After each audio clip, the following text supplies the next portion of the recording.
This is a support video for all people following my Tunisian crochet patterns using the spiral technique. I think the trickiest part of this project is the perspective from which we look at it. So I would like to spend just a few words to explain some important concepts behind this project. What we need to do is to create a round item, such as this one, that remains flat all the way. So, as we already know from regular crochet, this means we need to increase regularly as the work grows. But we also needed to create short rows in Tunisian crochet and increase the number of loops to pull up on the hook at the same time, at least in round number 1, the initial one. This means while we create our rows and increase within a row, we need to increase around the initial circle as well. Finally, it is important to understand that we are not working stitches around the circle, but we are creating rows, and we are treating those short rows as stitches. So I think once we understand this, it all becomes easier for us. So let's do some math first. Now, if this is our starting point, this is a magic ring formed by 8 single crochets. So we want to create our first round of 24 rows.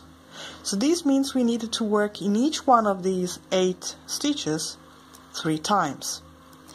Actually, we are going to work twice into single crochet number 1 and 4 times into the last stitch, single crochet number 8. But otherwise we will work in each stitch around 3 times in the first round.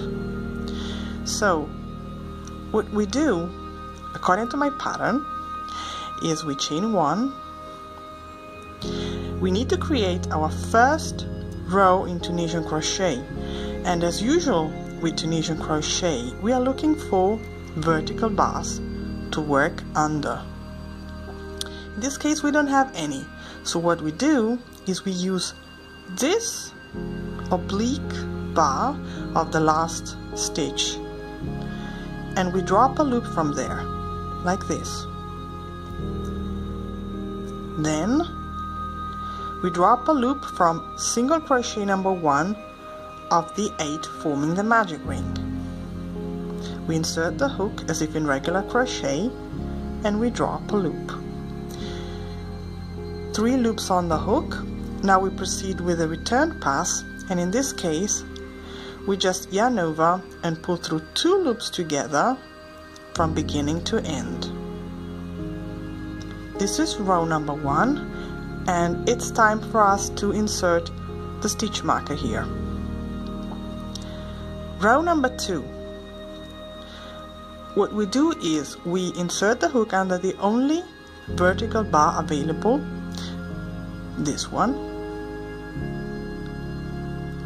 and we insert the hook again into single crochet number 1, and we drop a loop from there. 3 loops on the hook, return pass, again pulling through 2 loops together from beginning to end. This is row number 2. So as I said earlier, we will work just 2 times into single crochet number 1. So this was it. Now we are going to work into single crochet number 2. Also, we are going to do our first increase. That is to say, we are drawing a loop up from the first vertical bar, the only one available. Then again we are going to use this oblique bar, this one, to invent, let's say, to create a new loop to pull up on the hook. That's it. And the 4th loop we will draw up from single crochet number 2. as before, like this. 4 loops on the hook, return pass. Okay, so now we have worked into single crochet number 2 once, and we need to work 2 more times into that stitch. So what we do is we pull up a loop from all available vertical bars, and we insert the hook again into single crochet number 2, and we pull up a loop from there, and we proceed with the return pass.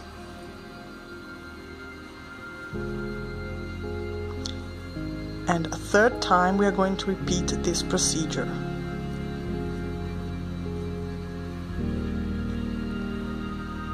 Okay. Now, what we have here is we have crocheted 1, 2, 3, 4, 5 rows. For the 6th row, we're going to need this single crochet here, and we're going to make another increase as we have done before. So we pull up a loop from all available vertical bars, then we pull up a loop from this oblique bar here, 4 loops on the hook, and the 5th loop will be drawn up from single crochet number 3 of the initial 8 forming the magic ring.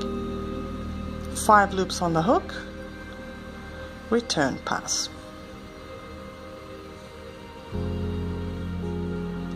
Okay, so just like before, we have worked once into single crochet number 3, and we need to work 2 more times into it. So we will repeat the same procedure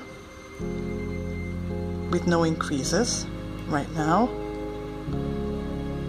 working 3 times and creating 3 short rows into the same single crochet with no increases within the row yet. But we need to pull up 6 total loops on the hook for this project.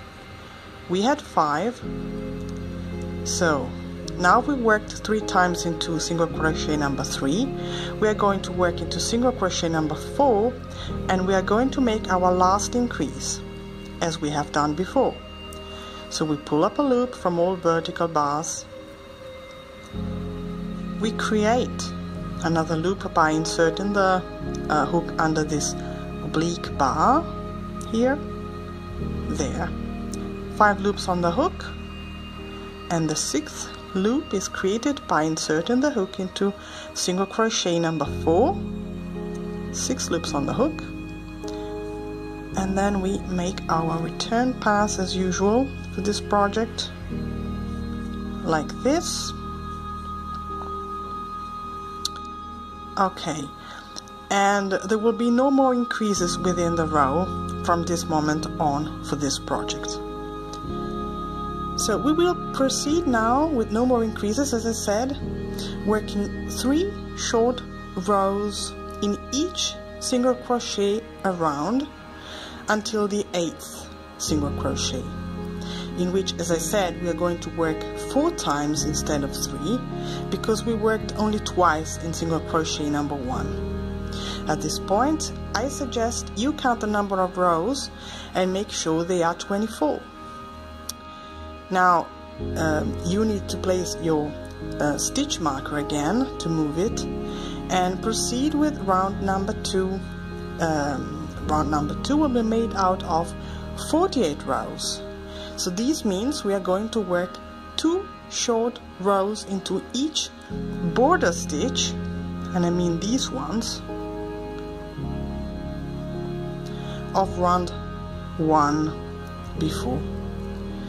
This procedure will be repeated throughout the work, as you see, but following the number of increases given by my pattern. So I hope this video tutorial was useful for you, and thank you for watching, and please come back again for further video tutorials on Tunisian crochet. Bye!